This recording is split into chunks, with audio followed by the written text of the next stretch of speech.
जय श्री हरि विष्णु। हे नाथ, मुझ पर दया करें, मैं आपकी शरण में हूं। जो प्राणी ऐसा कहता है उसको भगवान श्री हरि विष्णु संपूर्ण प्राणियों से निर्भय करते हैं। वह किसी से भी भयभीत नहीं रहता है।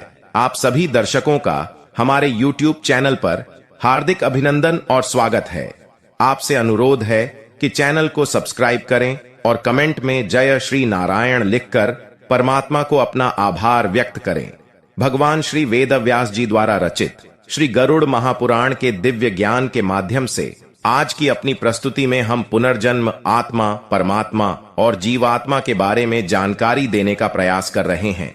आगे का ज्ञान लेते हुए जब गरुड़ देव ने भगवान श्री हरि विष्णु जी से प्रश्न किया कि हे परमात्मा, क्या मृत्यु के बाद जीव का पुनर्जन्म भी होता है?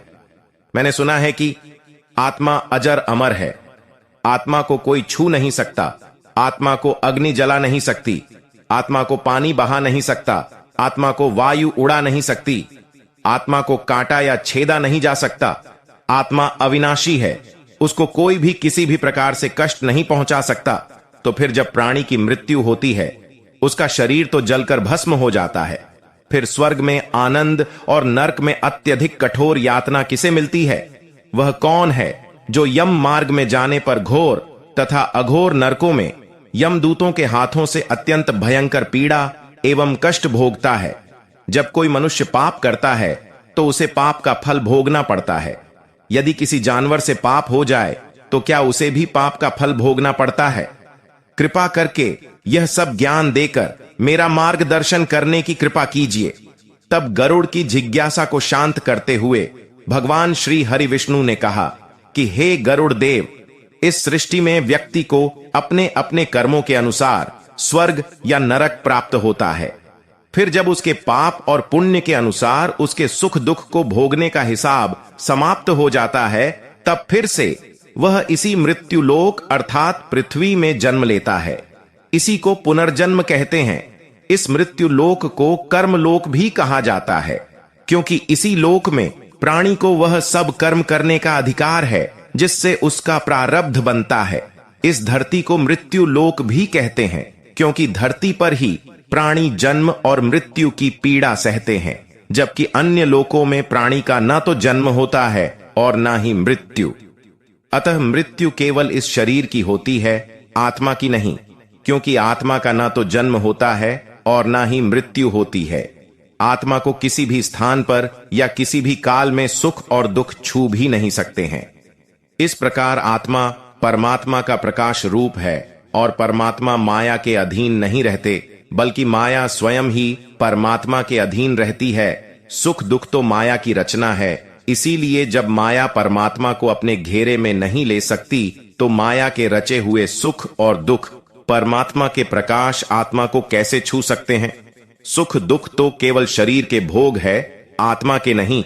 मृत्यु भी केवल शरीर की ही होती है, आत्मा की नहीं। हे गरुड़ देव, जीवात्मा क्या है? इसके विषय में सुनो। जब किसी भी व्यक्ति की मृत्यु होती है तो बाहर का स्थूल शरीर ही मरता है, उसके अंदर जो सूक्ष्म शरीर रहता है वह नहीं मरता।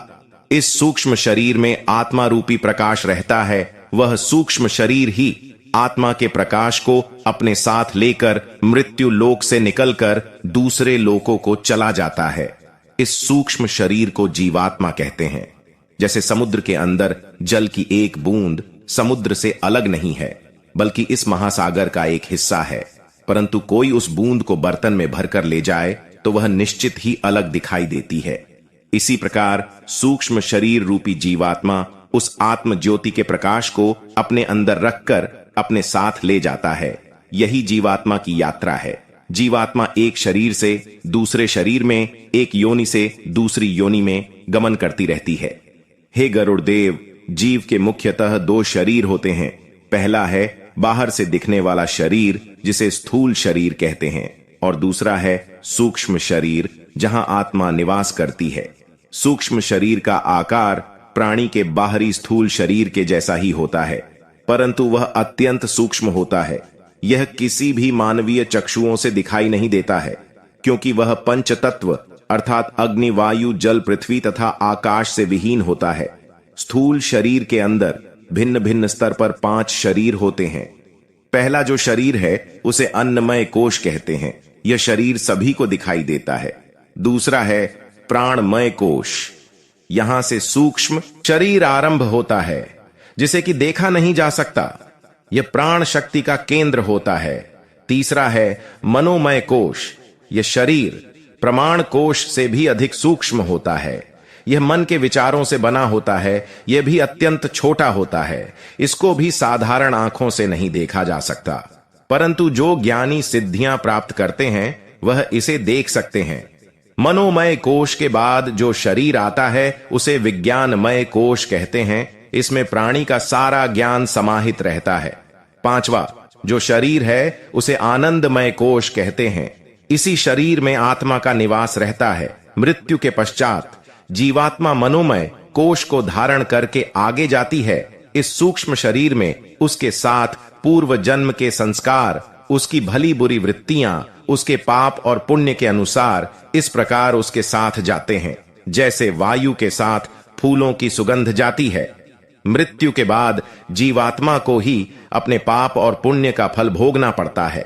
इसके लिए भोग योनियां बनी हुई है, जो 2 प्रकार की है, उच्च योनियां और नीच यानियां। अच्छे कर्म करने वाले मनुष्य की जीवात्मा स्वर्ग में रहकर उच्च योनियों का सुख प्राप्त करती है, जबकि पाप कर्म करने वाले मनुष्य की जीवात्मा नरक में रहकर नीच योनियों का दुख भोगती है। कभी ऐसा भी होता है कि कई प्राणी स्वर्ग नरक का सुख दुख पृथ्वी लोक में ही भोग लेते हैं। जैसे कोई संपन्न मनुष्य है, महल में रहता है, उसकी सेवा के लिए दास दासियां हर समय तत्पर रहते हैं। उसका एक इकलौता पुत्र है जिसे वह संसार में सबसे अधिक प्रेम करता है और अपने आप को संसार का सबसे भाग्यशाली मनुष्य समझता है। परंतु एक दिन उसका जवान पुत्र किसी दुर्घटना में मर जाता है, तब उस पर दुखों का पहाड़ टूट पड़ता है। संसार की हर वस्तु उसके पास होने के बावजूद भी वह अत्यंत दुखी रहता है और मरते दम तक अपने पुत्र की मृत्यु की पीड़ा से मुक्त नहीं हो पाता। इस प्रकार पुत्र के जवान होने तक उस मनुष्य ने जो सुख भोगे हैं वह स्वर्ग के सुखों की भांति है, और पुत्र की मृत्यु के पश्चात उसने जो दुख भोगे हैं वह संसार में भी नरक के दुखों से बढ़कर थे। अतः मनुष्य को इसी प्रकार संसार में रहकर भी अपने पिछले जन्मों के कर्मों के अनुसार सुख दुख को भोगना पड़ता है। हे गरुड़ देव, जो मनुष्य अपने जीवन काल में पुण्य करता है तो मृत्यु के बाद उसे अपने किए हुए पुण्यों के द्वारा किन्नर, गंधर्व अथवा देवताओं की योनियों प्राप्त होती है, और स्वर्ग लोक में तब तक रहता है जब तक कि उसके पुण्य क्षीण नहीं हो जाते। अर्थात जितने उसने पुण्य किए होंगे उतनी देर तक ही उसे स्वर्ग लोक में आनंद प्राप्त होता है। जब पुण्यों के फल की अवधि समाप्त हो जाती है तो फिर से उसे पृथ्वी लोक में जन्म लेना पड़ता है। उच्च योनि में देवता बनकर प्राणी जो अच्छे कर्म करता है, या नीच योनि में जाकर प्राणी जो क्रूर कर्म करता है, उन कर्मों का उसे कोई फल नहीं मिलता है, क्योंकि वह सब भोग योनियां है। वह प्राणी केवल अपने अच्छे या बुरे कर्मों का फल भोगता है। इन योनियों में किए हुए कर्मों का पुण्य अथवा पाप उसे नहीं लगता। केवल मनुष्य योनि में किए गए कर्मों से पुण्य पाप होता है, क्योंकि यह कर्म योनि है। हे गरुण देव, यदि कोई सांप किसी मनुष्य को अकारण ही डस ले और वह मर जाए तो सांप को उसकी हत्या का पाप नहीं लगता। इसी तरह शेर किसी जानवर को मारकर उसकी हत्या करता है तो उसे भी उसकी हत्या का पाप नहीं लगता। जैसे बकरी किसी की हत्या नहीं करती, केवल घास फूस ही खाती है, परंतु फिर भी वह पुण्य की भागी नहीं बनती है। परंतु यदि कोई व्यक्ति किसी जीव की अकारण ही हत्या करता है तो उसे पाप अवश्य ही लगेगा। पाप पुण्य का लेखा जोखा अर्थात प्रारब्ध केवल मनुष्य का ही बनता है, क्योंकि पृथ्वी लोक के समस्त प्राणियों में मनुष्य ही विवेकशील प्राणी है। उसे ही बुरे और अच्छे कर्म की पहचान होती है। दूसरा, कोई भी प्राणी ऐसा विवेक नहीं रखता, इसीलिए उच्च या निम्न योनियों में आत्मा अपने पाप और पुण्य को भोग लेता है तो उसे पुनः मनुष्य योनि में भेज दिया जाता है। इसीलिए मनुष्य शरीर को मोक्ष का द्वारा कहते हैं। तो यह थी पुनर्जन्म, आत्मा, परमात्मा और जीवात्मा के बारे में एक छोटी सी जानकारी। दोस्तों, वीडियो पसंद आई हो तो वीडियो को लाइक करें।